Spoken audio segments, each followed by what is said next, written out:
Sandali lang. Sorry. Naliligaw yata ako eh. Saan yung PLM? Paumanhin binibini, ngunit ano itong PLM? PLM? Pamantasan ng lungsod ng Maynila. Pamantasan. Paumanhin, ngunit ano po iyon? Hindi nyo alam? School yun. Kilalang university. Universidad. Sikat na universidad dito yon. Teka lang, ano ba talagang nangyayari? Parang lahat kayo sinapian. Pagpaumanhin niyo na po. Ngunit ngayon ko lamang po kasi narinig ang ngalan na tinutukoy ninyo. Weh? Diaryo yan, te. Pwede pa tingin? Maaari, ngunit huwag niyo lamang pong gugustutin. At baka ako po ay kagalitan ng aking senyor. Sige, sige.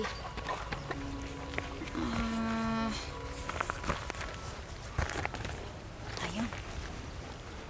11 de Mayo. 1884? Ang luma naman ng dyaryo mo, te. Hindi, binibini. Ngayon po ay nasa ika-11 ng Mayo, taong 1884 nga po. 84. Oh, 84! 1884 nga, di ba? Ay, hindi tayo nagkakaintindihan, ate.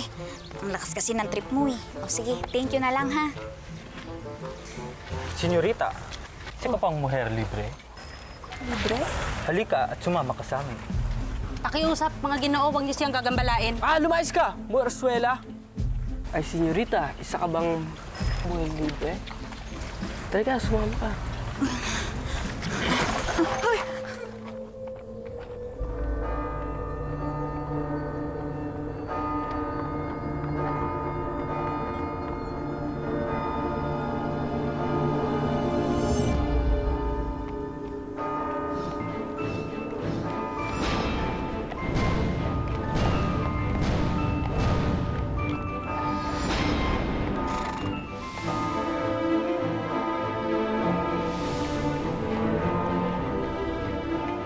Ito ang basahin mo.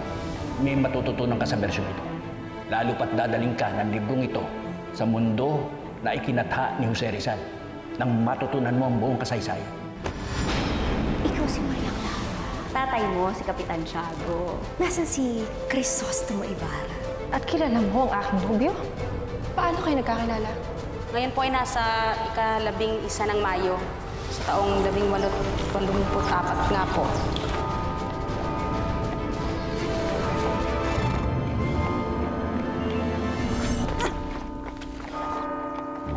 Tulong! Saklolo!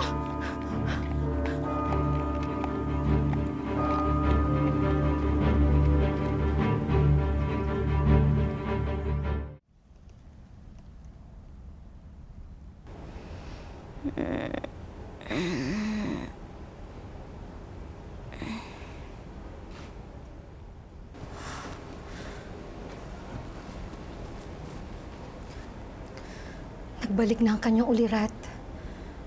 Tayo na.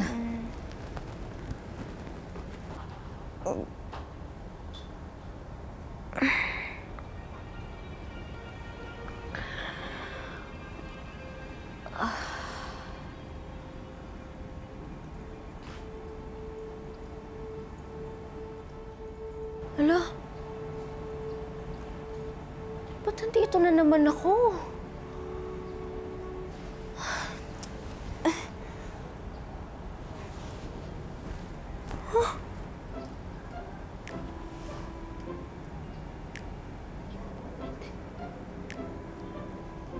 Sino nagbihis sa akin?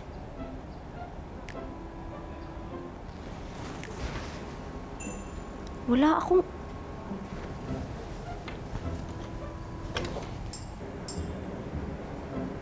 Saan yung bra ko?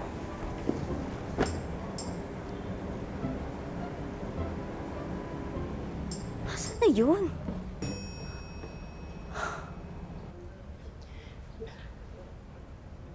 Ano kaya kakaibang tela na ito, Madre?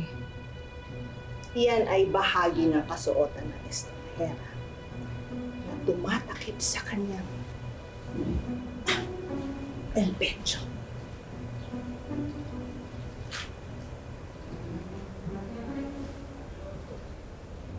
Kamangha-mangha. Saan na kaya ito nakuha? At tignan mo ang pagkakatahi. Napakasinsin. Napakapin. Hindi lamang yan, senyorita. Mayroon din siyang napakaikling kasuotan.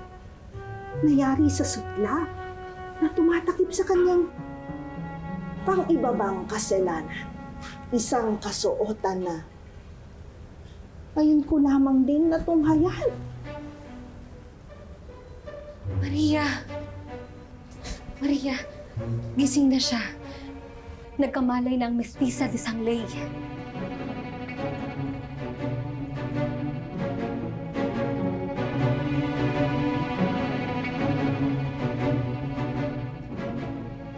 Pinagnakaw ng brako. Nakakaloka.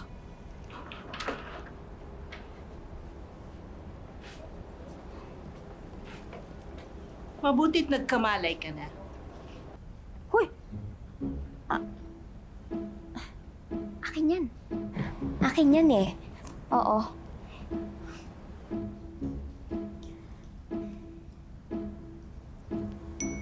Ipagpaumanhin mo kung aming tinignan ng iyong tapa petso. Ngayon lamang kami nakita ng ganyan. Tapa Petro?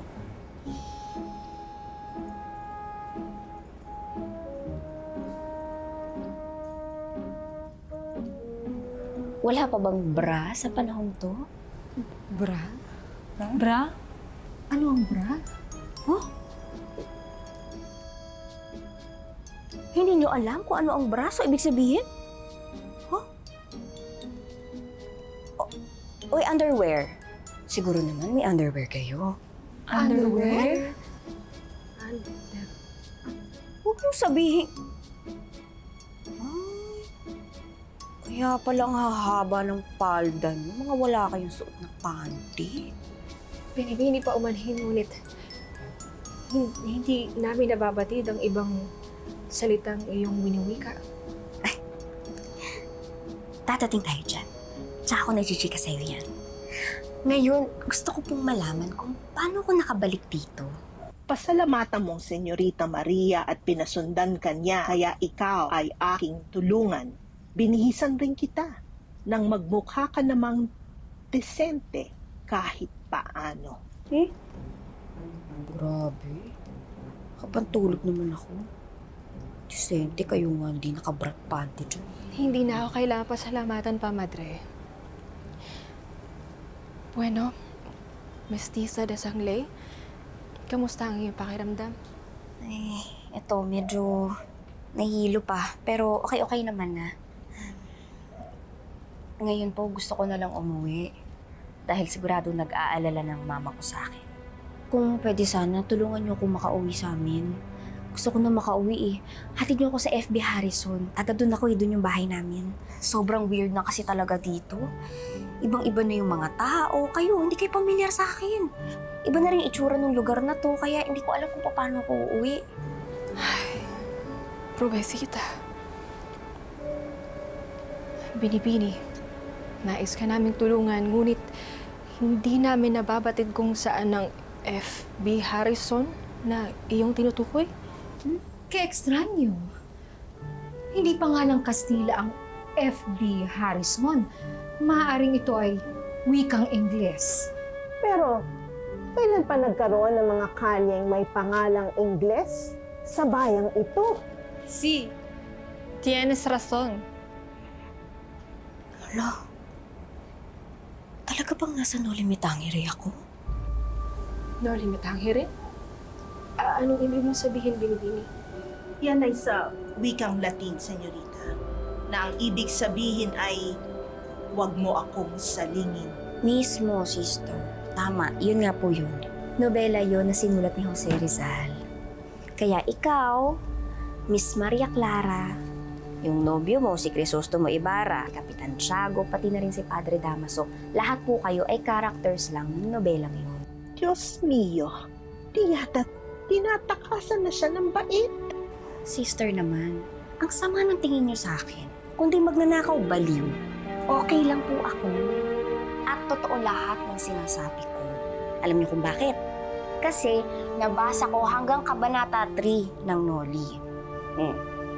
Alam ko nga magkakaroon ng party, gathering, pagtitipon. Magkakaroon ng isang pagtitipon sa bahay mo, Maria Clara. Ay, karamba! Tama ka nga, Madre Escucha. Tila siya ay nasisiraan ng bait.